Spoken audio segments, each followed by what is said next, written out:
श्रीहरी जगत पिता दूर करीतो व्यथा ऐक सत्यनारायणाची कथा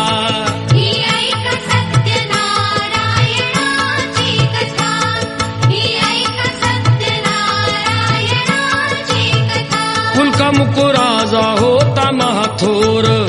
तयाची पत्नी होती सुंदर नदी किनारी एकदा त्यांनी घातली महापूजा दोघांनी आले एक नौका त्याच मार्गानी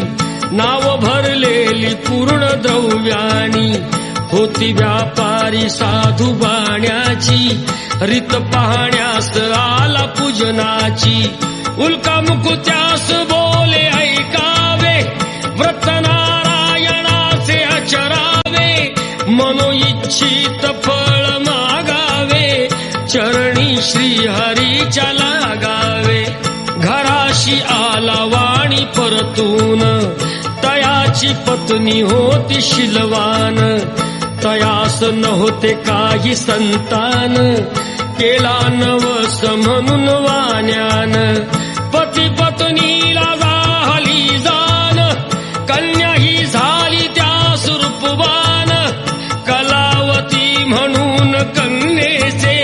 नाव ठेविले त्याने आवडीचे योगियांची ही प्रथा जाईना कधी वृथा जाईना कधी वृथा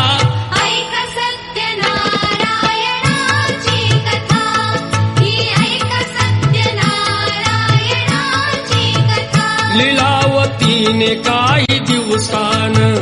दिली नवसाची त्यास आठवण बोल पत्नीचे ऐसे ऐकून दिले उत्तर साधू वाण्यान लग्न कन्येचे होता मानान करीन पूजा मोठ्या थाटान दूत कांचन नगरी धाडीला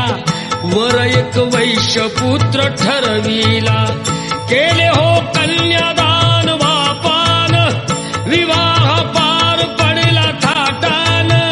व्रत नवसाचे गेला विसरून म्हणून भ्रष्ट झाले भगवान जावयासह आला तो वाणी करण्या धंदा आपला मानानी नगर ते होते चंद्रकेतूचे इथेच ग्रह फिरले दोघांचे चंद्रकेतूच्या महालातून चोराने द्रव्य नेले चोरून राजदूताने पाहिली चोरी आला तो चोर वाण्याच्या दारी चोरीचे द्रव्य तेथे टाकून पळाला चोर दूत पाहून साधू वाण्यावरी आलाळ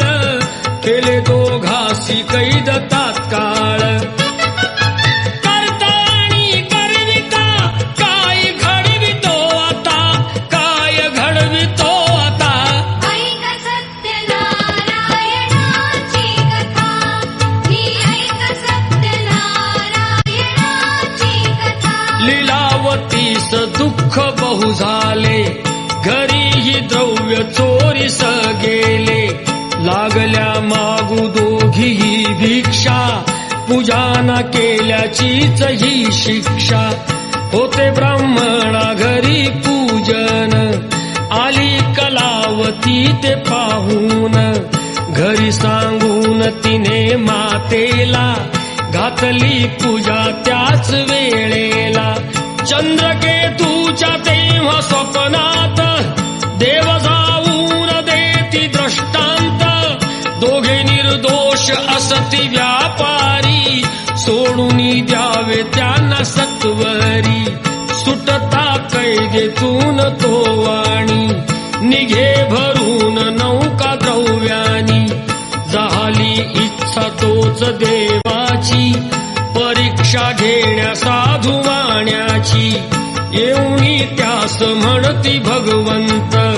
ठेविले काय आहे नौकेत म्हणे तो नौका माझी तरलेली